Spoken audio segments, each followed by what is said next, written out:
오늘 함께 나눌 말씀은 야고보서 2장 8절부터 13절까지의 말씀입니다. 신약성경 야고보서 2장 8절부터 13절까지의 말씀을 한 절씩 교독하고 마지막 13절은 같이 읽겠습니다. 너희가 만일 성경에 기록된 대로 내 이웃 사랑하기를 내 몸과 같이 하라 하신 최고의 법을 지키면 잘하는 것이거니와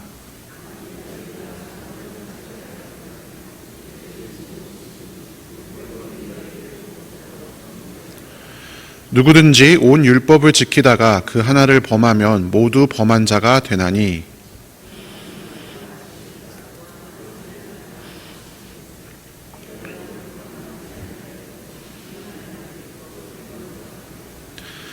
너희는 자유의 율법대로 심판받을 자처럼 말도 하고 행하기도 하라. 긍휼을 행하지 아니하는 자에게는 긍휼 없는 심판이 있으리라. 긍휼은 심판을 이기고 자랑하느니라. 아멘. 오늘은 율법의 성취라는 제목으로 하나님의 말씀을 함께 나누겠습니다. 야고보서 2장의 전체 내용은 우리가 앞서 살펴본 것처럼 참된 경건, 좋은 신앙생활의 세 가지 요소를 야고보가 야고보서 2장부터 쭉 펼쳐나가는데, 그 중에서 이 2장은 긍휼을 베푸는 삶, 자비라고도 부르죠. 이것에 대해서 이야기하고 있습니다. 그 중에서도 지난 시간에 살펴본 이 야고보서 2장의 서두에서는 긍휼과 자비를 베푸는 데 있어서 가장 기본적이고 가장 중요한 우리가 사람을 바라보는 시각에 대해서 야고보 사도가 도전하였습니다. 외모로 사람을 취하는 것, 그러니까 그가 가지고 있는 외적인 조건을 보고 사람을 판단하고 대하는 것은 개인의 신앙의 문제의 차원을 넘어서서 교회 공동체의 본질을 해치는 행위이고, 외모와 상관없이 우리를 구원하신 예수 그리스도를 믿는 그러한 우리의 믿음의 핵심 내용과도 전혀 배치되는 행위라고 야고보 사도가 이야기한 것이죠. 오늘의 본문을 통해서도 야고보 사도는 이 논리를 계속 이어가고 있습니다.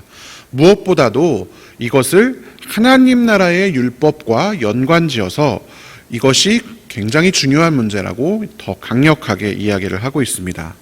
오늘의 본문 야고보서 2장 8절부터 13절까지의 본문을 함께 코이노니아 번역으로 같이 읽어보겠습니다. 만일 여러분이 말씀에 기록된 대로 내 이웃을 내 자신과 같이 사랑하라 한 그 나라의 법을 참으로 성취한다면 정말 잘하는 것입니다. 하지만 여러분이 사람을 외모로 취하면 여러분은 그 법에 의해 범죄자로 확정되어 죄를 짓게 되는 것입니다. 왜냐하면 누구든지 율법 전체를 지키다가 어느 한 가지에 실족하면 모든 것에 걸려 넘어진 자가 되는 셈이기 때문입니다. 그래서 그대는 간음하지 말라고 하신 분께서 또한 그대는 살인하지 말라고 말씀하신 것입니다. 그런데 만일 당신이 간음은 하지 않았지만 살인했다면 당신은 율법을 범한 것이 됩니다.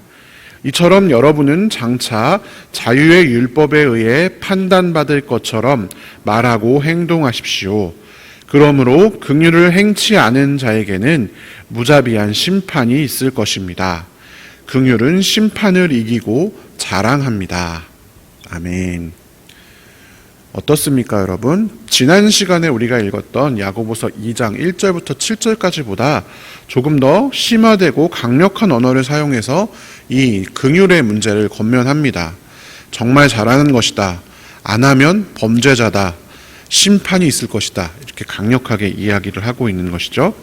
내용 자체는 어렵지 않지만 몇 가지 우리가 반드시 이해해야 할 부분이 있습니다. 한번 자세히 살펴보겠습니다. 외모로 사람을 판단하는 문제, 그러니까 부와 가난의 기준을 가지고 사람을 차별하는 그러한 태도는 2장 5절에서 밝힌 대로 세상의 부패한 가치관과 전혀 다른 하나님 나라의 복음의 원리입니다. 그런 가난한 자들을 택하신 것이 하나님 나라 복음의 원리인데, 그러한 하나님의 선택을 우습게 여기는 것과 같습니다. 그런데 거기에 그치지 않고 야고보는 율법의 문제로 오늘 이 문제를 다루고 있습니다. 야고보서 2장 8절 9절을 다시 살펴보면 그 나라의 법을 참으로 성취한다. 내 이웃을 내 자신과 같이 사랑하라 한 그 나라의 법을 참으로 성취한다면 잘하는 것이고, 그러나 사람을 외모로 취하면 그 법에 의해 범죄자로 확정된다라고 기록이 되어 있습니다. 이 일은 하나님의 택하시는 그런 주권적인 은혜와 선택을 거스르는, 그러니까 외모로만 사람을 취하고 부와 가난으로 사람을 차별하는 것은 하나님의 은혜, 하나님의 선택을 거스르는 태도, 거기서 그치는 것뿐만이 아니라 하나님의 나라의 계명, 이웃 사랑의 계명이겠죠. 하나님께서 하나님의 백성에게 요구하신 하나님의 뜻을 거부하는 것이 됩니다. 우리는 흔히 이웃 사랑의 계명을 신약 시대에 예수님께서 말씀하신 것이다 라고 생각하기 쉽지만 그렇지 않습니다. 창세기 18장 19절에서 보면 하나님께서 아브라함에게 내가 너를 선택한 것은 그 자식들과 자손들을 잘 가르쳐서 나에게 순종하게 하고 옳고 바른 일을 하도록 가르치라고 선택하였다라고 말하고 있습니다. 레위기 19장 18절에 보면 우리가 신약에 나와 있다고 오해하기 쉬운 너의 이웃을 내 몸처럼 사랑하여라 라는 말이 레위기 율법에 애초에 나와 있기도 합니다. 예수님께서는 이러한 구약의 율법을 정리하면서 다음과 같이 말씀하셨습니다. 마태복음 22장 37절부터 40절까지 말씀을 세 번역으로 같이 읽어보겠습니다. 예수께서 그에게 말씀하셨다. 내 마음을 다하고 내 목숨을 다하고 내 뜻을 다하여 주 너의 하나님을 사랑하여라 하였으니 이것이 가장 중요하고 으뜸가는 계명이다. 둘째 계명도 이것과 같은데 내 이웃을 내 몸과 같이 사랑하여라 한 것이다. 이 두 계명에 온 율법과 예언서의 본 뜻이 달려 있다. 아멘. 성경에 나올 뿐만이 아니라 계속 전승되어 온 수많은 율법들을 단 두 가지로 간단하게 정리하셨는데, 첫 번째가 하나님 사랑이고 두 번째가 이웃 사랑입니다. 그러니까 부와 가난의 기준으로 사람을 차별하여 대하는 것은 복음에서 예수님이 명령하신 것뿐만이 아니라 이 구약의 율법에 나타난, 율법을 요약한 하나님의 예수님의 말씀, 이웃 사랑의 그 율법을 거스르는 것과 같습니다. 이웃 사랑의 법은 구약 율법의 핵심적인 내용이면서 동시에 예수 그리스도를 통해서 우리에게 새롭게 계시된 하나님 나라의 법의 핵심적인 내용이기도 합니다. 그래서 야고보는 이 이웃 사랑의 계명을 그 나라의 법이라고 이야기하고 있습니다. 헬라어로 하면 노몬 바실리콘이라고 되어 있는데요. 바실리콘이라는 말은 바실레이아에서 온 말입니다. 여러분, 바실레이아라는 말을 어디서 많이 들어보셨죠? 나라를 뜻하는 말입니다. 개역개정에는 단순히 최고의 법 이렇게만 번역이 되어 있는데, 바실레이아라는 말을 이렇게 적용을 해서 해석을 해보면 하나님 나라의 법, 그 나라의 법 이렇게 이야기해야 합니다. 그러니까 최고의 법, 단순히 제일 높은 법이 아니라 새로운 하나님 나라의 율법에 맞지 않는다, 이렇게 이야기를 이해하시면 됩니다. 예수님께서는 직접 자신의 몸을 이웃인 우리를 위하여 내어주심으로써 이 최고의 법, 그 나라의 법, 하나님 나라의 법을 성취하셨습니다. 마태복음 5장에 보면 예수님께서 나는 율법을 완성하러 왔다, 율법은 없어지지 않고 다 이루어질 것이다 말씀하셨고, 로마서 10장에 보면 그리스도는 율법의 끝마침이 되셨다라고 이야기를 하고 있습니다. 이것이 바로 그 이야기를 풀어서 이야기한 것입니다. 그런데 오늘 본문을 다시 한번 살펴보면 개역개정에서는 최고의 법을 지키면 잘하는 것이다 라고 기록이 되어 있는데, 오늘 우리가 함께 살펴본 코이노니아 번역에서는 그 나라의 법을 참으로 성취한다면 잘하는 것이다, 이렇게 번역을 하고 있습니다. 지키다나 성취하다나 우리가 생각할 때는 크게 차이가 없는 것 같지만 헬라어로는 전혀 다르게 기록이 되어 있습니다. 8절에서는 텔레이테라고 하는 단어로 기록이 되어 있습니다. 그런데 일반적으로 우리가 율법을 지킨다라고 할 때는 다른 단어를 쓰는데 그것이 테레오입니다. 우리는 흔히 이 율법을 테레오, 지키는 표현에 익숙합니다. 2장 10절에 보면 누구든지 율법 전체를 지키다가 한 가지에 실족하면 모든 것에 걸려 넘어진다 이렇게 되어 있는데, 이때 지키다가는 테레오라는 단어를 사용했습니다. 그래서 코이노니아 번역에도 성취하다라고 하지 않고 지키다라고 했죠. 그러니까 8절에 하고 10절에서 둘 다 율법에 관한 얘기를 하는데, 8절에는 성취하다, 10절에는 지키다, 다른 단어를 사용했다라는 것입니다. 그 이야기는 이 두 가지가 다른 의미다라는 것을 암시합니다. 우리 개역개정 번역에서는 다 지키다라고 되어 있는데 다르다라는 것이죠. 왜 이런 차이가 났을까요? 앞에서 우리가 살펴본 예수님께서 율법을 완성하셨다라는 것과 연관지어서 생각해 보겠습니다. 야고보서 2장 10절부터 11절까지는 구절에 대한 근거 내용입니다. 구절의 내용은 사람을 외모로 취하면 범죄자로 확정된다라는 내용입니다. 그리고 누구든지 구약 율법의 각 조항들을 다 지켜도 하나만 어기면 율법 자체를 어기는 것과 같다, 이렇게 이야기를 하고 있습니다. 그러니까 여기서 지키다가 라고 되어져 있는 이 말은 율법, 구약의 율법을 예를 들어서 이야기를 한 것이죠. 이웃 사랑의 법, 긍휼을 행하라는 율법의 요구를 우리가 구약시대처럼 율법의 조문을 내가 지켜야 돼, 이것만으로 의무를 지키려 한다면 결코 성공할 수가 없습니다. 왜냐하면 인간은 아무도 율법의 요구를 다 지키는 사람이 없었기 때문입니다. 로마서 3장에 보면 율법의 행위로는 하나님 앞에서 의롭다고 인정받을 사람이 없다. 갈라디아서 2장에서는 마찬가지로 율법을 행하는 행위로는 아무도 의롭게 될 수 없다, 이렇게 말을 하고 있습니다. 그러니까 우리가 이 이웃 사랑의 율법을 지키려고, 이 조문을 내가 이 율법을 어기지 말고 지켜야지 열심히, 그것만으로는 우리가 율법을 온전히 지킬 수가 없고 오히려 형식적이 되거나 위선적이 되거나 자기 의를 위하여, 그러니까 자기 중심적으로 율법을 해석하고 자기 마음대로 지키는 그런 구약시대 혹은 예수님 시대의 유대인들처럼 되는 것이죠. 그리고 그 끝은 실족으로 향하게 됩니다. 그런데 우리가 앞에서 살펴본 것 같이 예수님께서 이것을 다 그러니까 완성하셨습니다. 예수님은 율법을 단순히 지킨 것이 아니라 자신 스스로를 이웃을 위해서 내어줌으로써 율법을 완성하셨습니다. 십자가의 사건을 통해서 말이죠. 그래서 예수님께서 십자가에서 돌아가실 때 다 이루었다라고 말씀하신 것입니다. 율법의 그 요구를 예수님께서 다 이루셨기 때문입니다. 그리고 자신이 성취하신 그 기준으로 이웃 사랑의 법을 새롭게 명령하셨습니다. 요한복음에 보면 2차례나 이렇게 말씀하십니다. 예수님께서 내가 너희에게 계명을 주는데 서로 사랑하는데 무엇이냐? 내가 너희를 사랑한 것과 같이. 구약의 율법에서는 없었던 이야기입니다. 내 이웃을 내 몸과 같이 사랑하여라가 구약 율법에서 있던 이야기인데, 예수님께서는 이제 내가 너희를 사랑한 것 같이 너희도 사랑하여라 라는 계명을 주고 계신 것입니다. 그러므로 예수님을 믿는 믿음을 받은 사람들, 그러니까 우리들은 예수의 십자가를 믿고 그를 통해서 구원을 얻은 성도들은 이제 율법 조문을 지키는 방식으로 율법을 완성하는 것이 아니라 예수님과 똑같은 방식으로, 예수님께서 이미 성취하신 것을 그대로 따라가는 방식으로 율법의 요구를 이루게 됩니다. 갈라디아서 6장 2절에서 그래서 이렇게 이야기합니다. 서로 남의 짐을 져주십시오. 그렇게 하면 여러분이 그리스도의 법을 성취하실 것입니다.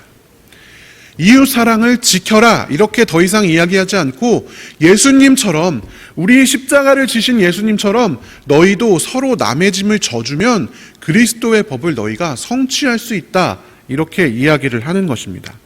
그러니까 이웃을 사랑하는 일은 율법 조문을 지키는 문제, 의무나 윤리나 도덕의 문제가 아니라는 것입니다. 예수님께서 우리를 자신의 몸과 같이 사랑하셨습니다. 자신의 몸을 우리를 위해서 떡과 포도주로 주셨습니다. 그리고 우리는 그 긍휼을 덧입었죠. 그 떡을 먹고 지금도 포도주를 마십니다. 그러면서 예수님과 하나가 되는 것이죠. 우리가 그 사실을 안다면, 그 사실을 진정으로 믿는다면, 우리가 받은 은혜와 긍휼이 무엇인지 알고 느끼고 있다면 다른 사람에게 긍휼을 베풀 수밖에 없게 됩니다. 마태복음 18장에서 하늘나라에 대해서 예수님께서 이런 이야기를 하십니다. 어떤 왕이 왕이 빚을 이제 탕감해주는 그런 이야기죠. 10,000달란트 빚진 종이 왕 앞에 끌려왔습니다. 10,000달란트면 여러분 오늘날 돈으로 셀 수 없는 거의 한 국가 예산을 뛰어넘는 큰 돈입니다. 근데 그 돈을 갚을 수가 없으니까 이제 네 자식들까지 다 갖다 팔아 이렇게 하니까 종이 애원을 하죠. 그러니까 주인이 종의 빚, 그 10,000달란트를 다 탕감해 줍니다. 그런데 나가는 길에 100데나리온 빚진 사람을 만나니까 그 종이 멱살 잡고 내한테 갚아라. 똑같이 그 종처럼 했는데 용서해주지 않고 감옥에 넣었습니다. 그러니까 왕이 그 사실을 알고 이 종을 불러다가 내가 너를 긍휼히 여겨서 모든 그 10,000달란트를 탕감해 주었는데 너는 그 100데나리온도 탕감해 주지 않느냐 하면서 다시 잡아 가두는 그런 장면이 등장을 합니다. 여러분 근데 이 부분에 서두에 살펴보시면 예수님께서 이렇게 말씀하십니다. 하늘나라는 이것과 같다. 이렇게 이야기를 하시는 것이죠. 이웃에게 긍휼을 베푸는 것은요, 의무나 조항이 아니라 우리에게 10,000달란트 빚진 우리에게 은혜를 베푸신 예수님의 은혜를 우리가 안다면 자연스럽게 할 수 없는, 당연하게 행해야 하는 일이 됩니다. 자신과 동떨어진 율법 조항을 나는 정말 이거 못하는데 하나님이 말씀하시니까 해야지, 그 개념이 아니라는 것입니다. 내가 받았으므로 그게 무엇인지 진짜 알고 진짜 느끼고 진짜 깨닫고 있다면 할 수밖에 없는 일이 이웃 사랑의 일이라는 것입니다. 이것을 야고보식으로 표현하면 자신의 심령 안에 심긴 그 구원의 말씀에 따라서 그 말씀을 온유함으로 받으면 자연스럽게 반응하게 되는 것입니다. 그러면 예수의 사랑의 법을 우리가 함께 성취하게 된다라는 것입니다. 그래서 야고보는 8절에서 그 나라의 법을 지킨다라고 하지 않고 예수님처럼 우리도 성취한다라고 이야기했던 것입니다. 따라서 여러분, 이웃 사랑, 긍휼의 법은 어려운 것이 아닙니다. 하나님의 사랑을 우리가 안다면, 그 안에 거한다면, 오늘도 우리가 그걸 누리고 있다면 그에 대한 자연스러운 반응으로 나올 수밖에 없습니다. 제가 아플 때, 아파서 교회도 못 나오고 힘들 때 여러 사랑을 받았습니다.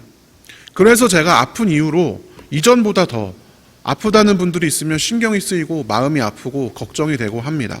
그럼 그게 당연한 거 아니겠습니까? 제가 아팠을 때 누가 저에게 베풀어 주셨기 때문에, 또 누군가 아픈 사람이 있다면 제가 그 사람에게 신경 쓰고 기도하고 할 수 있는 거라도 뭐라도 해보는 게 당연한 사람의 이치 아니겠습니까? 그래서 마태복음 11장에서 예수님께서 내 멍에는 편하다, 내 짐은 가볍다 이렇게 말씀하셨습니다. 내 사랑을 누리면 너희가 질 그 짐은 가볍다라는 것입니다. 우리는 그의 사랑을 누리고 이웃을 만나는 이웃에게 긍휼을 베품으로써 그렇지 않고 이웃을 미워하고 하나님의 사랑을 누리지 않을 때보다 더 자유로워집니다. 하나님의 날개 아래서 쉬게 됩니다. 이웃 사랑은요, 짐도 아니고 의무도 아니고 율법 조문도 아닙니다. 하나님 사랑에 대한 자연스러운 반응인 것입니다. 그래서 신자들은 그가 받은 긍휼의 복음을 기억하면서 살아야 합니다. 그 안에서, 그 긍휼 안에서 그 긍휼을 따라 살아야 합니다. 그래서 사도 바울이 우리가 율법 아래 있지 않고 은혜 아래 있다 이렇게 이야기하고 있습니다. 더 이상 우리는 율법의 요구 아래에 놓이는 것이 아니라 하나님의 은혜 아래에 놓이게 되는 것입니다. 하나를 틀리면 모든 것이 틀린다고 하는 2장 9절에서 11절에서 이야기하는 것과 같은 구약의 율법적 지배로부터 우리는 벗어났습니다. 그리고 그로부터 자유를 얻었습니다. 그리고 앞에 마태복음에서 살펴본 것처럼 그럼에도 불구하고 10,000달란트 탕감받았고 그 율법의 지배에서 예수의 십자가로부터 십자가에 의해서 벗어난, 그럼에도 불구하고 긍휼을 베풀지 않는 우리를 하나님께서 책망하십니다. 너희가 받은 것이 무엇인지 아느냐? 너희는 정말 나를 믿느냐? 내 사랑을 너희가 알고 있느냐? 말씀하시는 것입니다. 그래서 야고보 사도가 뒤에서 심판받는다라고 강력하게 책망하는 것이죠. 믿는 사람들은 자신이 복음을 통해서 받은 하나님의 은혜, 하나님의 그 긍휼이 내 판단, 세상의 가치관을 이기고 압도하도록 해야 합니다. 어떻게 살아야 할지 고민하고 연구하고 순간순간 우리가 판단해야 하지만 가장 중요한 것, 우리 인생에서 가장 중요한 것은 우리에게 새겨진 하나님 사랑의 음성을 들을 줄 알아야 합니다. 그래야 우리가 세상에 나가서 만나는 사람들에게 긍휼을 베풀 수 있습니다. 그것이 심긴 말씀을 온유함으로 받는 삶입니다. 그래서 긍휼의 법을 통해서 모든 율법의 요구를 성취하게 됩니다. 예수의 사랑을 제대로 알면, 제대로 누리면 하나님을 사랑할 수밖에 없습니다. 그리고 이웃을 또한 사랑할 수밖에 없습니다. 그래서 성도의 승리, 성도의 자랑할 바가 하나님의 긍휼이고 또한 성도 자신을 통해 이웃에게 흘러가는 긍휼이다라고 야고보 사도가 오늘 본문 마지막에 말하고 있는 것이죠. 사랑하는 성도 여러분, 하나님의 넘치는 긍휼을 아는 사람들이 되시기를 간절히 축원합니다.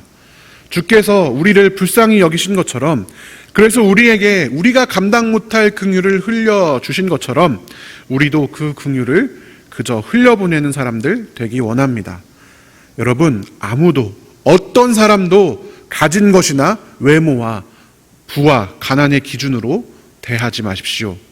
영혼을 불쌍히 여기는 마음이 우리를 자유하게 하고 우리를 쉬게 합니다. 그것이 하나님의 사랑에 대한 우리의 마땅한 응답입니다. 마지막으로 성경 구절 두 구절 같이 읽고 마치겠습니다. 요한일서 4장 11절부터 12절까지 세 번역으로 함께 읽겠습니다. 사랑하는 여러분, 하나님께서 이렇게까지 우리를 사랑하셨으니 우리도 서로 사랑해야 합니다. 지금까지 하나님을 본 사람은 없습니다. 그러나 우리가 서로 사랑하면 하나님이 우리 가운데 계시고 또 하나님의 사랑이 우리 가운데서 완성된 것입니다. 한 구절 더 읽겠습니다. 요한일서 4장 19절입니다. 우리가 사랑하는 것은 하나님이 우리를 먼저 사랑하셨기 때문입니다. 아멘. 함께 기도하겠습니다. 사랑의 하나님 아버지, 감사합니다. 만 달란트나 빚진 종처럼 도무지 갚을 길 없는 그 빚, 그 죄의 빚을 우리가 졌는데 우리를 먼저 사랑하셔서 우리에게 먼저 긍휼을 베풀어 주셔서 그 모든 빚들로부터 우리를 자유케 하시니 감사합니다. 그냥 자유케 하신 게 아니라 예수님께서 그 모든 빚을 대신 갚아주셨기 때문에 십자가의 피로, 십자가의 고통으로, 십자가의 저주로 우리를 해방하셨기 때문에 우리의 빚이 없어졌습니다. 하나님, 우리가 그 사실을 깨닫게 하시고 기억하게 하시고 머리로만, 글자로만 아는 것이 아니라 우리 가슴에 새겨지게 하여 주시옵소서. 그래서 우리에게 빚진 자들, 우리 주변의 이웃들을 향한 하나님의 그 긍휼한 마음도 보게 하시고 우리가 받은 긍휼대로 이웃에게 긍휼을 베푸는 자들 되게 하여 주시옵소서. 이제부터는 단 한 명도 외모나 그가 가지고 있는 부나 가난으로 판단하지 않게 하여 주시옵소서. 그가 가지고 있는 부를 부러워하지 않게 하시고 그가 가지지 못한 부를 질시하지 않게 하여 주시옵소서. 하나님의 시선으로 우리가 이웃을 바라볼 수 있도록 인도하여 주시옵소서. 오늘도 그 크신 하나님의 사랑을 의지하여 이 자리에 나와 기도합니다. 우리의 모든 기도 제목들 주님 들으시고 주의 뜻대로 응답하여 주시옵소서. 특별히 해결할 수 없는 삶의 문제로, 경제적인 어려움으로, 육신의 질병으로, 이웃의 아픔으로 이 시간 나와 신음하는 귀한 자들이 있다면 주님 그들을 기억하여 주시옵소서. 감사드리며 살아계신 예수님의 이름으로 기도합니다. 아멘. 우리 주여 믿습니다. 세 번 부르짖고 기도하고 돌아가겠습니다. 주여 믿습니다. 주여 믿습니다. 주여 믿습니다.